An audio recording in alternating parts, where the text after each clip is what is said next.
आकाशवाणी भोपाल से प्रस्तुत हैं प्रादेशिक समाचार।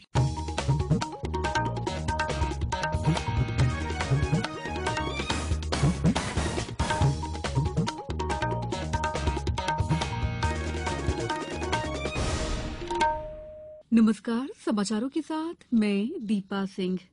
सबसे पहले मुख्य समाचार। केंद्रीय मंत्री नितिन गडकरी ने किया प्रदेश की सबसे लंबी और भारत की पहली एक्वा डक्ट टनल का लोकार्पण। प्रधानमंत्री कल national institute for one health की आधारशिला और हीमोग्लोबिन पैथी के अनुसंधान, प्रबंध और नियंत्रण केंद्र का उद्घाटन करेंगे। मध्य प्रदेश पूर्व क्षेत्र विद्युत वितरण कंपनी करीब 60 लाख उपभोक्ताओं को भेज रही है पेपरलेस बिल। और आखिरी वनडे में भारत ने दी बांग्लादेश को करारी शिकस्त। अब समाचार विस्तार से।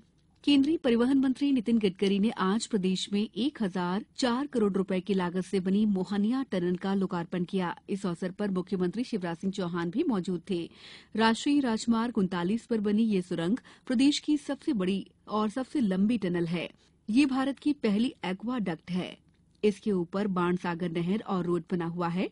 लोकार्पण का मुख्य कार्यक्रम सुरंग के सीधी छोर पर हुआ। श्री गडकरी ने यहां 2400 करोड़ के कामों का शिलान्यास और भूमि पूजन भी किया। इस अवसर पर केंद्रीय मंत्री ने कहा कि रीवा से सीधी का मार्ग 4 लेन किया जाएगा। इस सड़क का डीपीआर बनाकर 2024 में काम शुरू हो जाएगा। रीवा बाईपास को 2 लेन से 4 लेन करने के लिए 2023 तक काम शुरू हो जाएगा। सीधी से सिंगरौली सड़क का काम जल्द शुरू हो जाएगा। नर्मदा पथ का काम भी दिसंबर 2024 तक शुरू हो जाएगा।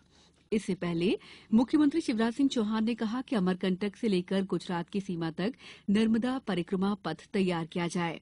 उन्होंने कहा कि सीधी, सतना और रीवा में शानदार सड़कों का जाल बिछ गया है। आज गर्व के साथ कहता हूं कि अब विकास के लिए भोपाल और इंदौर से ज्यादा राशि विंध्य को मिल रही है। समारोह में केंद्रीय सड़क परिवहन राज्य मंत्री जनरल वीके सिंह, विधानसभा अध्यक्ष गिरीश गौतम, लोक निर्माण मंत्री गोपाल भार्गव, खाद्य मंत्री और रीवा जिले के प्रभारी मंत्री बिसाहुलाल सिंह, वन मंत्री कुंवर विजय शाह, ग्रामीण विकास और पिछड़ा वर्ग कल्याण मंत्री राम खिलावन पटेल, लोक निर्माण विभाग के राजस्व मंत्री सुरेश धाकड़ भी शामिल हुए। प्रधानमंत्री नरेंद्र मोदी कल नागपुर में national institute for one health की आधारशिला रखेंगे और हीमोग्लोबिन पैथी के अनुसंधान, प्रबंध और नियंत्रण केंद्र का उद्घाटन भी करेंगे। इस संस्थान में पशुजन्य विषाणुओं की पहचान करने की क्षमता वाली प्रयोगशाला होगी और इनसे निपटने की तैयारियों पर ध्यान केंद्रित होगा। इससे जन स्वास्थ्य को खतरा पैदा करने वाले पशुजन्य विषाणुओं के फैलाव की जांच और इन्हें नियंत्रित करने में मदद मिलेगी।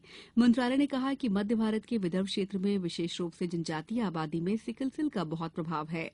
ये संस्थान हीमोग्लोबिन पैथी और समान बीमारियों के शोध में अग्रणी भूमिका निभाएगा। राष्ट्रपति द्रौपदी मुर्मू ने सभी के बीच न्याय की धारणा के विस्तार की आवश्यकता पर बल दिया है।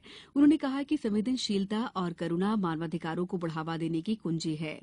राष्ट्रपति मुर्मू ने कहा कि अगर हम उन लोगों के स्थान पर स्वयं की कल्पना करें जिन्हें मानव से भी कम आंका जाता है, तो ये हमारी आंखें खोल देगा और हमें सही कार्य करने के लिए विवश करेगा।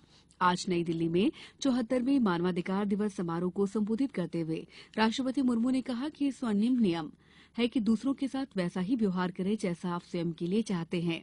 गौरतलब है कि मानवाधिकार दिवस हर साल 10 दिसंबर को मनाया जाता है।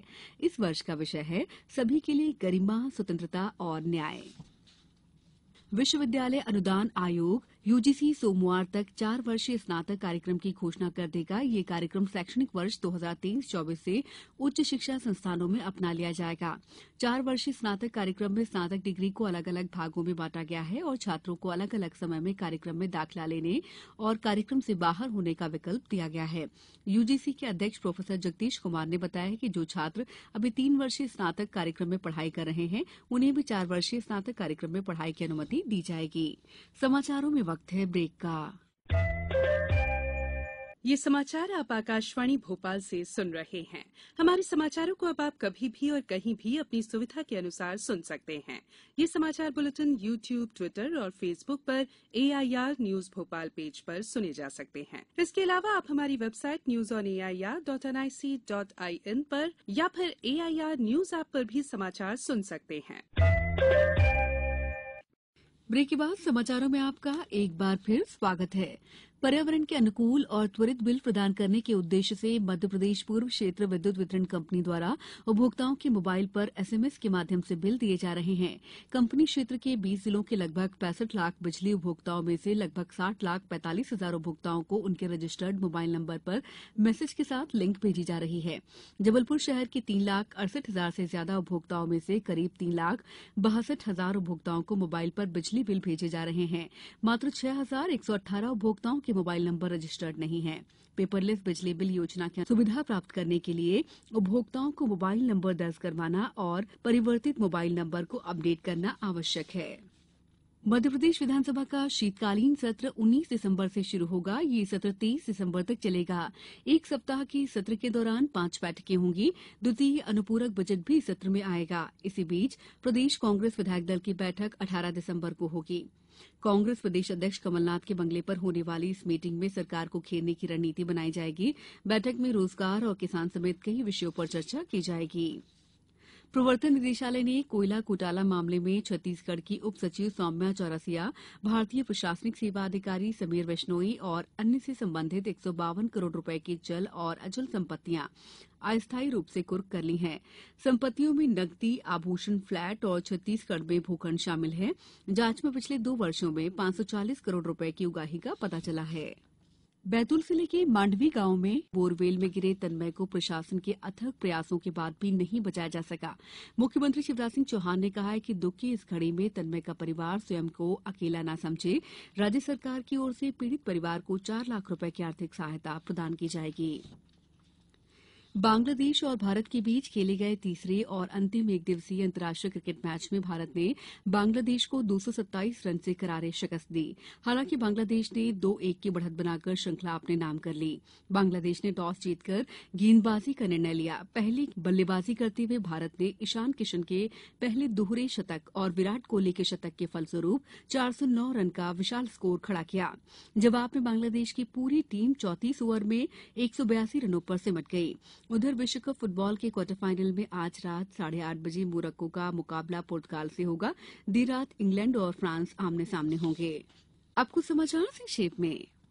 मंदसौर में मानवाधिकार दिवस पर जिला विधिक सेवा प्राधिकरण के तत्वावधान में जिला न्यायालय परिसर में विधिक जागरूकता कार्यक्रम का आयोजन किया गया। सतना के टाउन हॉल में आयोजित जिला स्तरीय कार्यक्रम में विभिन्न योजनाओं के हितग्राहियों को मुख्यमंत्री जन सेवा अभियान के अंतर्गत स्वीकृति पत्रों का वितरण किया गया। कटनी में आज ई दक्ष केंद्र में साइबर सुरक्षा जागरूकता का 45वां सत्र संपन्न हुआ। पश्चिम रेलवे रतलाम मंडल के मंडल कार्यालय में मंडल रेल उपभोक्ता सलाहकार समिति की प्रथम बैठक का आयोजन किया गया।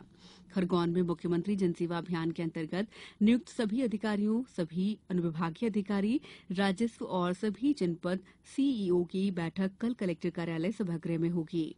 शिवपुरी में मुख्यमंत्री शिवराज सिंह चौहान 13 दिसंबर को मुख्यमंत्री जनसेवा योजना के तहत हितग्राही सम्मेलन में भाग लेंगे। आगरमालवा जिले में अब कोई भी बोर खुला मिला तो उसके मालिक के खिलाफ सख्त कार्रवाई की जाएगी। खंडवा जिले में बिना अनुमति के धरना प्रदर्शन, जुलूस कार्यक्रमों के आयोजन पर प्रतिबंध लगा दिया गया है। गुना जिले में 66वीं राज्य स्तरीय बॉक्सिंग प्रतियोगिता का समापन आज सांस्कृतिक और रंगारंग कार्यक्रम के साथ हुआ। इस बुलेटिन में इतना ही। दीजिए इजाजत। नमस्कार।